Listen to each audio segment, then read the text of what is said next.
మన ఇండియాలోకి zombie virus వచ్చింది. అవును, మీరు విన్నది నిజమే. సోషల్ మీడియాలో ఈ జాంబీ డ్రగ్ అనేది చాలా వైరల్ అయింది. కానీ ఇది సినిమాస్లో చూపెట్టే జాంబీస్ కాదు. ఈ డ్రగ్ పేరు జైలజైన్. ఇది ఒక సెడేటివ్ డ్రగ్. ఇది ఎనిమల్స్ కి వాడతారు. బాడీలోకి వెళ్ళినప్పుడు ఇది డైరెక్ట్ గా బ్రెయిన్ మీద ఎఫెక్ట్ చేస్తుంది. బ్రెయిన్ లో కెమికల్ ఇన్బ్యాలెన్స్ అయ్యి ఆ పర్సన్ కి రియాలిటీ ఏంటో ఇమాజినేషన్ ఏంటో అర్థం కాదు. ఈ డ్రగ్ తీసుకున్న పర్సన్ సడన్ గా ఎక్స్ట్రీమ్ ఎనర్జీ వచ్చినట్టు ఫీల్ అవుతాడు.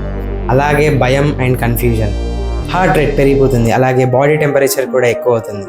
పబ్లిక్ ప్లేసెస్ లో అంతా వింత వింతగా ప్రవర్తిస్తారు. ఇండియాలో కూడా బెంగళూరులో ఇలాంటి ఇన్సిడెంట్ జరిగింది. ఒక పర్సన్ ఒకే చోట కదలకుండా అలాగే దాదాపు ఒక 2-3 అవర్స్ అలాగే ఉన్నారు. వెంటనే పోలీస్ వాళ్ళకి ఇన్ఫార్మ్ చేశారు.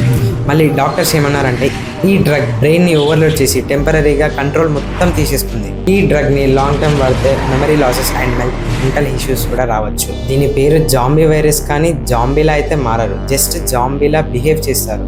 అంటే ఆ డ్రగ్ వీళ్ళని అంతగా ఎఫెక్ట్ చేస్తుంది.